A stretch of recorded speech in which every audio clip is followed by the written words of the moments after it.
India achieved independence in 1947, and with independence, the new country with its ancient civilization inherited problems as vast as her size. The government set about the task of making a democratic nation out of diverse peoples speaking hundreds of different languages.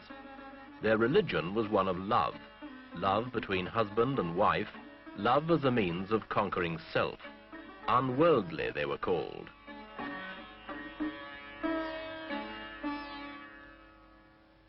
But they were united in their patriotism for Mother India, and some of India's harshest problems began to yield. One problem, the most serious, did not. The problem of Muslim versus Hindu, of Pakistan versus India. This week, Echo looks at the dangers of the confrontation between India and Pakistan.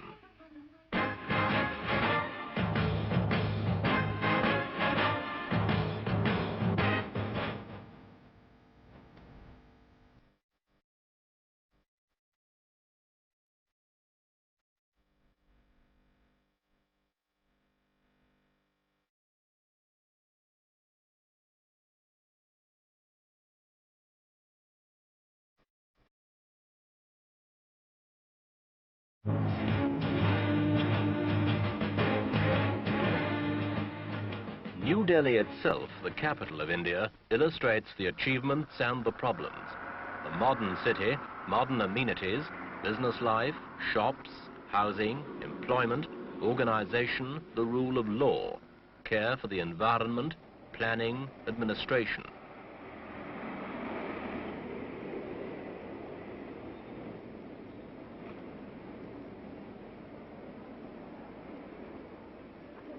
The old ways of life are coming to terms with the new. Overpopulated still, but India has made headway in controlling a disastrous rise in the birth rate. Indian farmers are taking to new ways. Miracle rice and wheat are beginning to feed the stomachs of a country that contains nearly 15% of the human race. The effects can be seen. Things are better.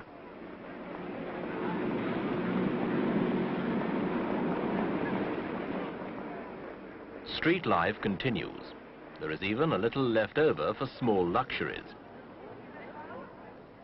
But each country, India and Pakistan, inherited a minority. Muslims in India, Hindus in Pakistan. Both are devout, often contradictory, but always unquestioning in their loyalties.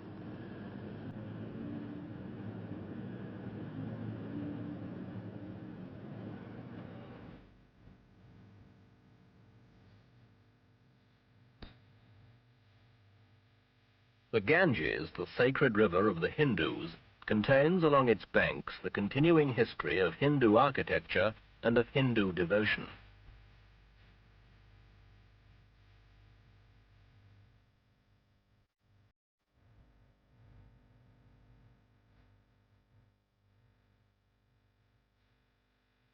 The devotion is to selfless love and to peace.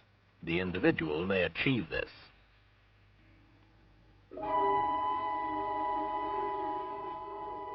Others have war and hatred brought to them.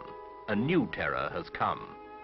East Pakistan, where these refugees come from, rose against the West Pakistani government and declared a separate state, Bangladesh. The supposed domination of a government 1,000 miles away was resented by the East. West Pakistani forces were ordered to take over.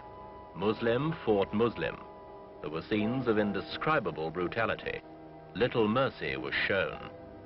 These refugees, old men, the sick, women, children, the dispossessed, fled over the only border that was open to them, into India.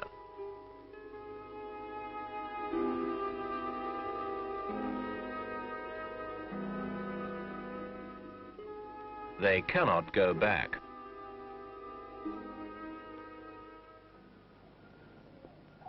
The insurrection in Bangladesh continues.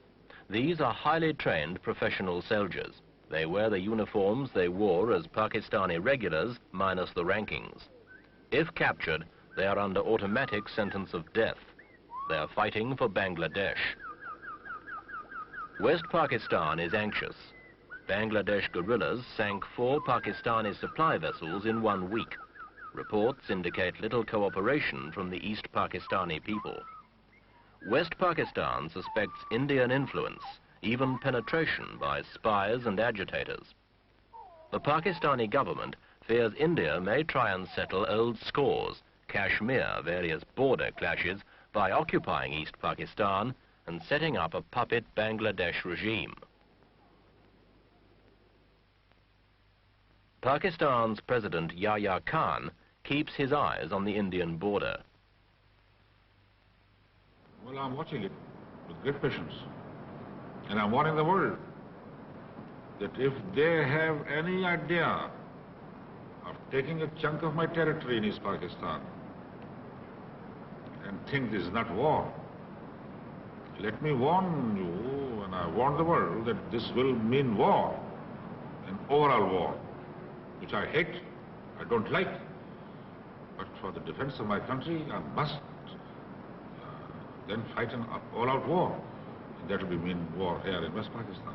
How close are you to war with India? Very near it. In India, support for Bangladesh stems from hopelessness in the face of over 8 million refugees, Calcutta alone accepting 250,000 in 48 hours, and the wish by a minority to invade East Pakistan, return the refugees, and avoid an almost insuperable problem for India herself.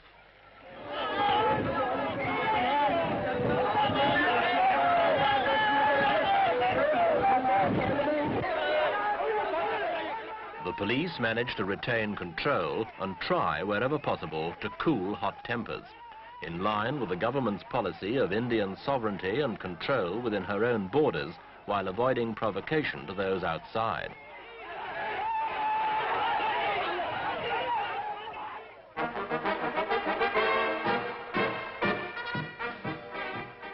But if the situation gets out of hand, the Indian army is more than an exercise in skilled horsemanship.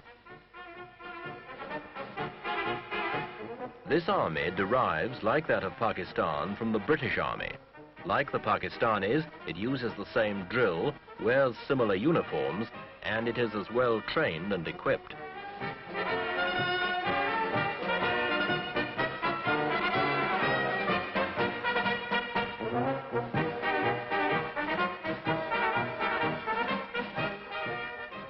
Should these two forces meet in combat, it will not be with ceremonial pomp. The pent-up anger and frustration of 20 years' struggle for national pride and development, the old issues, real or imagined, between Hindu and Muslim, Pakistani and Indian, would be likely to produce a spectacular clash which neither country could afford. Wars are more expensive than development. One extended battle can cost the equivalent of a new steel mill. The hard reality is that countries desperately struggling with the economic and social problems of modernization simply cannot afford wars.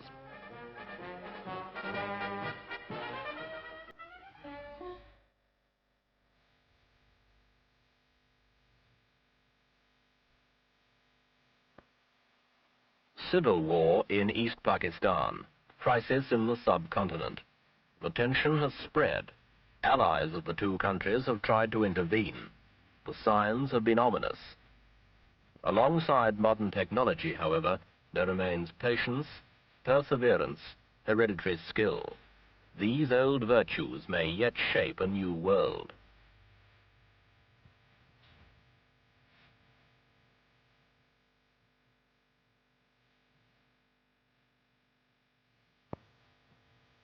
It is difficult to counsel patience to a people who have suffered centuries of poverty, famine, and underdevelopment, both Indian and Pakistani. An outburst of frustration would not be hard to understand. In a situation that has not yet slipped beyond the control of the countries involved, the accumulated wisdom and strength of ancient civilizations may once again retrieve security and peace of mind. The ability to adapt and endure has been proved over thousands of years. This may now be needed perhaps more than science and technology, in the way that lies ahead.